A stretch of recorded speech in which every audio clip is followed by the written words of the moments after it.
Yes, just like that. This will be more than enough to assassinate Varka. I'm going to assassinate Varka. I need ideas for assassinating the Grand Master. I went over this with Alice a long while ago. She stands with me and has even offered several ideas on how I might take him out. Of all her suggestions, this one seemed the most promising. Bring a full cart of Mondstadt's newest dandelion wine all the way here, and then, before Varka's very eyes, tip the entire cart over the cliff. Perhaps the monumental, overwhelming grief will make him collapse, or go drown himself in whatever other wine he can find. That doesn't sound like it'll work. Wait, no! Don't even think about doing something so horrible. When writing a novel, the author, naturally, seeks to be as extravagant as possible, especially when writing detective novels. If the opening lacks a striking turn, how is the rest of the plot meant to unfold? Alas, this will be my final attempt at writing detective novels. Oh, I suppose they call them crime novels in Inazuma. In any case, they all tell of crime. There's hardly a meaningful distinction. I also discussed it with Barbie, but our novel writing sessions always evolve into crime planning sessions. Methods of crime and puzzles of deduction. We have explored plenty of those, yet the plot would not advance. The Angel Killer case. Try as they might, the culprit remained elusive.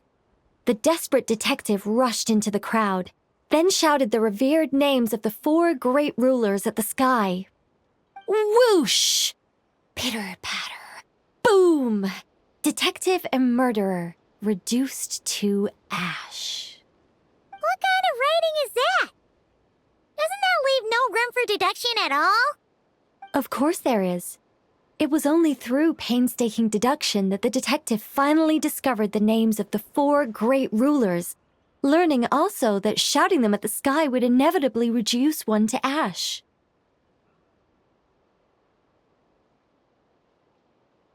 My point exactly. Simply deducing who the culprit is has become dreadfully unoriginal. The subject of one's deductions must be something more creative. I even thought of having a Seelie detective, an angel who, longing to become a detective, became a Seelie, and by some twist of fate, ended up as a detective's assistant. All Seelies love to guide people, so this one went about leading the detective from case to case. I found the idea rather interesting. Come to think of it, the Seelie detective and the Angel Killer case seem far more interesting than assassinating the Grand Master. Never mind, guess I'll move on to work on that idea then. It's precisely because I overthink every little detail that I've lost interest in continuing. Not to mention the mountain of words I'll have to write. The very thought of penning all those words. Oh, what a hassle. And I can't even get a ghostwriter for this one. I'll just work on the Angel Killer case instead. But how might the detective deduce the truth? Perhaps he could have a conveniently informative dream.